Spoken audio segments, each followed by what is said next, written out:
Video like जरूर कर लीजिए और ऐसे वीडियो लगातार फ्री में पाने के लिए चैनल को तुरंत सब्सक्राइब कर लीजिए और बेल आइकन को जरूर टैप कर लीजिए ताकि आगे भी सारे वीडियो आपको मिलते रहे। यूट्यूब में फॉलो करते हैं तो प्लीज ये वाला फ्री टेलीग्राम चैनल जरूर ज्वाइन कर लीजिएगा। सारे नोटिफिकेशन सारे अपडेट यहीं पे आते हैं, ध्यान रखिए। नमस्कार साथियों, स्वागत है आप सभी का स्टडी फॉर सिविल सर्विसेज में। ये क्लास है हमारी एक नए टॉपिक की जिसको हम शुरू कर रहे हैं और वो है भारत का इतिहास।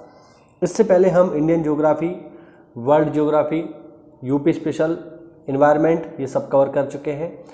अब हम एक नई श्रृंखला शुरू करेंगे जो कि काफ़ी लंबी चलेगी क्योंकि हिस्ट्री काफ़ी बड़ा टॉपिक है। तो आज से हम शुरू करने जा रहे हैं भारत का इतिहास।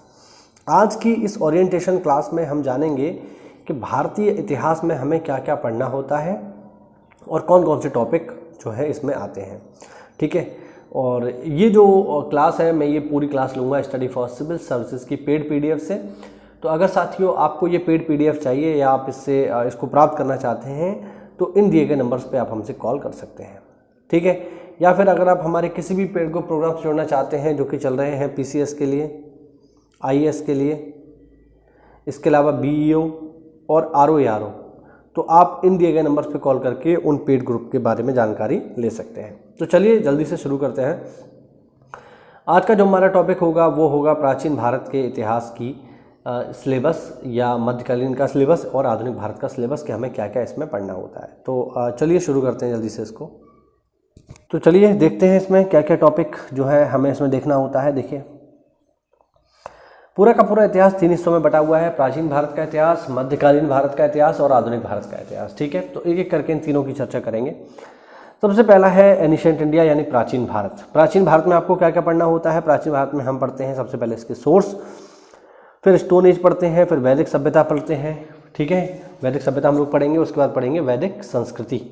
ठीक है, उसके बाद हम देखेंगे यहाँ पे बौद्ध धर्म और जैन धर्म, फिर हम पढ़ेंगे शैव वैष्णव, खासकर आपने सुने होंगे अलवार संत और नयनार संत, ये अक्सर करके पेपर में पूछता है, भागवत संप्रदाय, शाक्त संप्रदाय। फिर हम शुरू करेंगे यहाँ पे 16 महाजनपद। ठीक है, 16 महाजनपद जिनमें से मगध सबसे महत्वपूर्ण रहेगा क्योंकि यहीं से प्राचीन भारत का पहला साम्राज्य का उदय होगा। फिर हम देखेंगे विदेशी आक्रमण जो हुए हैं, है ना, यूनानी, शक, पहलव और कुषाण, इनके बारे में जानकारी लेंगे। फिर देखेंगे संगम युग, टोटल 3 संगम हुए हैं और ये संगम जो है ये तमिल कवियों के बारे में होते थे। काफ़ी इंपॉर्टेंट टॉपिक है, इसको भी हम यहाँ पे डिस्कस करेंगे। फिर हम देखेंगे मौर्य वंश को, सम्राट अशोक को, मौर्योत्तर काल में जाएंगे फिर हम। ठीक, गुप्त वंश में देखेंगे समुद्रगुप्त और चंद्रगुप्त द्वितीय को, चंद्रगुप्त द्वितीय विक्रमादित्य की यहाँ पे बात होगी। फिर हम देखेंगे वाकाटक को, गुप्तोत्तर काल, सातवाहन, मगध का उत्कर्ष देखेंगे।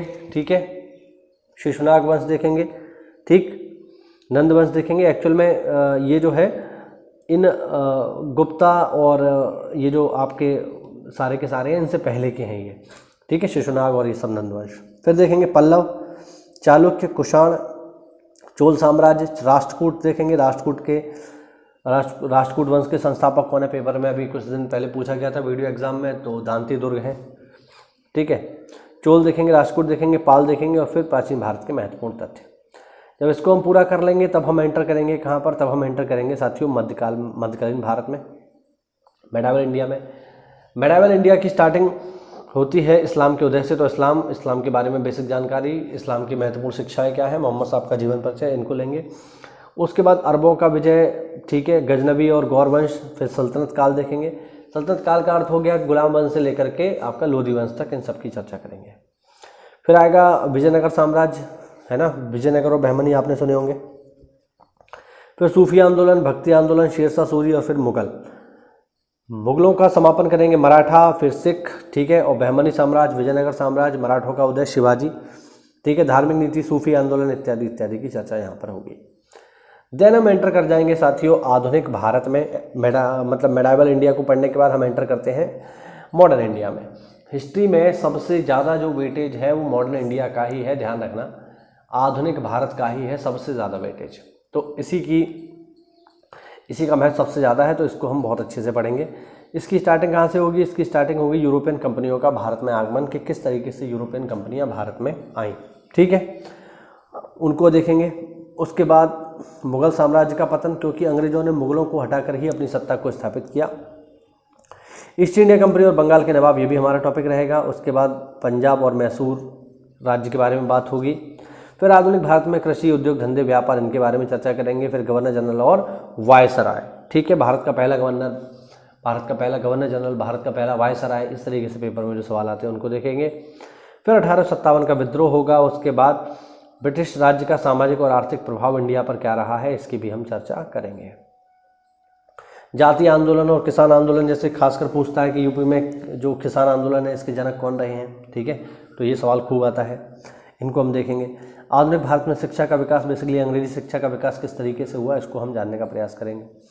भारतीय प्रेस और समाचार पत्रों को देखेंगे। उसके बाद सामाजिक और धार्मिक सुधार जो आंदोलन है इनको देखेंगे, जिनमें राजा राम मोहन राय हैं, ईश्वर चंद्र विद्यासागर हैं, इनका जो योगदान है समाज में, इसको देखेंगे। उसके बाद कांग्रेस की पूर्ववर्ती जो संस्थाएं हैं इनकी बात होगी। और फिर हम बात करेंगे इंडियन नेशनल कांग्रेस की, भारतीय राष्ट्रीय कांग्रेस के बारे में। फिर होगा उग्र राष्ट्रवाद का उदय 1905 से 1909 के बीच में, ठीक है। फिर भारत के बाहर जो राष्ट्रवादी आंदोलन हुए हैं, क्रांतिकारी घटनाएं हुई हैं, उनकी बात हम करेंगे। जैसे उधम सिंह ने जो है एक हत्याकांड कर दिया था, जनरल डायर की गोली मारकर हत्या कर दी थी, उन सब की बात यहाँ पर होगी, ठीक है।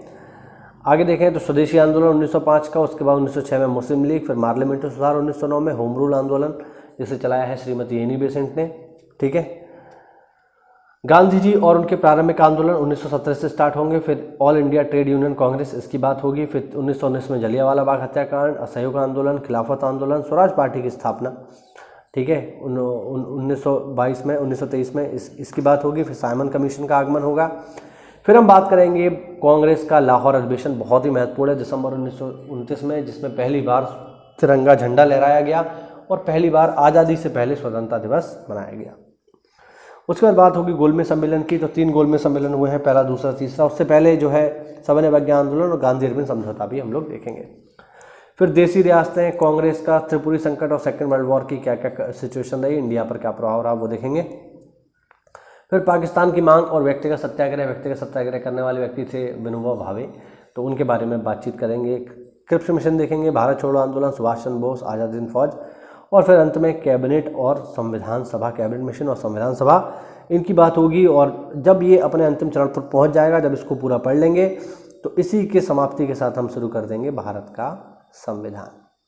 इस तरीके से ये हमारी पूरी की पूरी क्लास रहेगी, जिसको हम, ऑब्वियस बात है हिस्ट्री है तो थोड़ा सा समय लगेगा इसको कंप्लीट करने में, लेकिन प्रतिदिन हम 3 वीडियो बना करके जो है इसको कवर करने का प्रयास करेंगे, जिससे कम समय में ये पूरा हो जाए, ठीक है। तो ये रहा हमारा सिलेबस, जिसको हमें पूरा करना है साथियों। अब आज से हमारी क्लास शुरू हो जाएगी और अच्छे से पढ़ के हम इस पूरे टॉपिक को ख़त्म करेंगे। तो अगर आप इस चैनल पर पहली बार आए हैं तो चैनल को सब्सक्राइब कर लीजिए, क्योंकि अब लगातार यहाँ क्लास आपको मिलेंगी, वो भी बिल्कुल फ्री में। और अगर आप तैयारी कर रहे हैं पीसीएस की, बीओ की, आरओ की, तो बिल्कुल आज ही हमसे जुड़ जाइए और इन परीक्षाओं की तैयारी बिल्कुल मुफ्त आप हमारे साथ जुड़ करके कर सकते हैं। तो चलिए साथियों, मिलते हैं जो हिस्ट्री की पहली क्लास में। तब तक के लिए जय हिंद, जय भारत, वंदे मातरम।